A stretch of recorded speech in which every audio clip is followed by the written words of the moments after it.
Doctor इकडे बघा.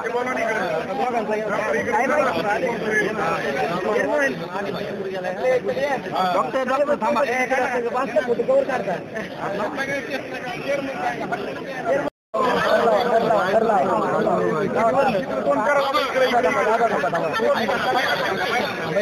दोन मिनिट थांबा.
आधी इथं बस खाली.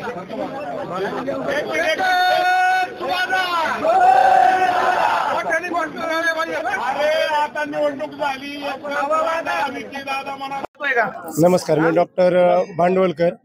मी 20 तारखेला घरून मतदानाला निघायच्या अगोदर मोहम्मद महाराजांना नवस केला होता की विकीदादा आमचे चांगल्या मताने निवडून येऊ द्या, विकीदादांच्या वाजना एवढे तुम्हाला मी लाडू आहे. त्याच्यामुळे आज ते विकीदादांची आपण तुला केली आणि तेवढे लाडू हे करून आपण नवस पूर्ण केला.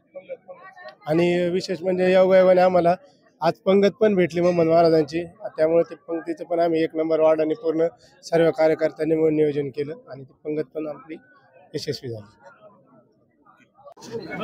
डॉक्टरला बोलवा.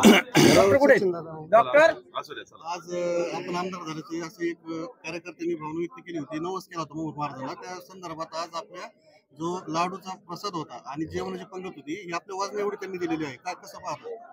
नक्कीच माझ्यासाठी ही सौभाग्याची गोष्ट आहे की ज्या वेळेस एखाद्या व्यक्तीची कोणत्या गोष्टीमध्ये तुलना होते किंवा तुला होते, ती म्हणजे नक्कीच जनतेने आपल्याला कुठतरी हा जनतेचा आशीर्वाद आहे आणि एक भावना आहे. त्यामुळे कार्यकर्त्यांच्या भावनेचा आदरणीय दादांनी कायम आदर केलेलाच आहे. त्यामुळे त्याच वाटचालीवर त्याच पावलावर पाऊल चालत हे माझं तसं पाहिलं तर निवडणूक झाल्यानंतर निकाल लागल्यानंतर मुंबईला 2-3 दिवस गेले होते. त्यानंतर मी आज प्रथमच श्रीगोंद्याला आलो आणि सुरुवातच इथनं मी अजूनही मला काष्टीला जायचंय. मी त्याच्या आधी पहिलं इथे आलो, संत शेख मोहम्मद महाराजांचं दर्शन घेतलं. या ठिकाणी जी लाडू तुला होती ती झाली. त्यानंतर 1 नंबर वार्डातील सर्व कार्यकर्त्यांनी आज पंगत ठेवली होती. दर गुरुवारी इथे पंगत असतेच, पण आज त्यांनी या निवडणुकीच्या पार्श्वभूमीवर नवस केला होता आणि तो नवस फेडतात. शेवटी नवस कार्यकर्त्यांनी जरी केला असेल तो आमच्यासाठी केला आहे, त्यामुळे फेडणं हे आमचं कर्तव्य आहे. त्यामुळे आज या ठिकाणी उपस्थित राहिलो आणि नक्कीच हे माझ्या दृष्टिकोनातनं किंवा आमच्या कुटुंबाच्या दृष्टिकोनातनं हे जे आमच्या पाचपुते कुटुंबावरती गेले 50 वर्षापासून जे लोकांचं प्रेम आहे, त्या प्रेमाचं आज हे खरं तर प्रतीक आहे. कारण एवढं सोपं नसतं कोणी नवस करणं आपल्यासाठी देवाचा. त्यामुळे नक्कीच हे आदरणीय दादांवरती कुटुंबावरती असणाऱ्या प्रेमातनं हे या ठिकाणी आज पाहायला मिळत आहे. एका व्यतिरिक्त प्रश्न विचारतो, भाजपला किंवा महायुतीला मोठ्या प्रमाणात या ठिकाणी यश मिळालेलं आहे. त्यावेळेस ईएमवर कुठेतरी दोष दाखवायचा महाविकास आघाडीच्या नेत्यांकडून प्रयत्न केला होता. कसं पाहतो? हे कसं आहे, शेवटी त्यांच्या लक्षात आलं नाही, ही सुप्त लाट होते. जर ईव्हीएम वर दोष द्यायचा होता तर मग लोकसभेत का नाही दिला? लोकसभेत जे काही यश मिळालं त्यावेळेस ईव्हीएम चांगले, ज्यावेळेस इतर राज्य ताब्यात येतात त्यावेळेस ईव्हीएम चांगलं, कर्नाटक ताब्यात आलं मग ईव्हीएम चांगलं, मग त्यावेळेस ईव्हीएमचा दोष नव्हता का? शेवटी काय होतं की हा जनाधार आहे आणि निवडणुकीत अंदाज येत होता.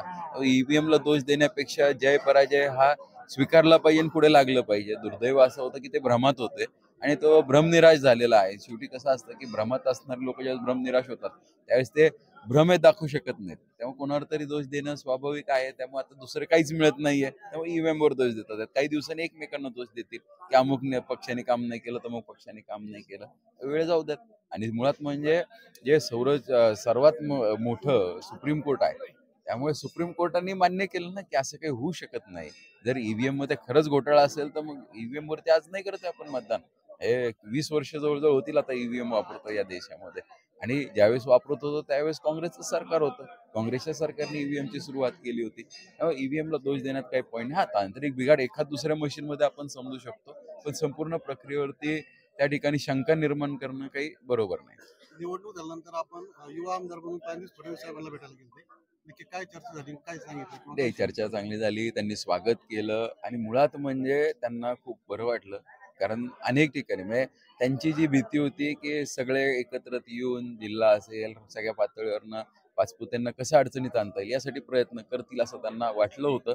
पण जे काही लीड पाहिल्यानंतर तेही खुश झाले आणि त्यांनाही आनंद झाला की इतक्या चांगलं मताधिक्याने श्रीगोंदेकरांनी जसं दादांवर प्रेम आहे तसंच प्रेम माझ्यावरती केलेलं आहे. तर नक्कीच या प्रेमाची पुढच्या 5 वर्षामध्ये या प्रेमाची, या आशीर्वादाची, या विश्वासाची आम्ही उतराई करण्याचा प्रयत्न करणार आहोत.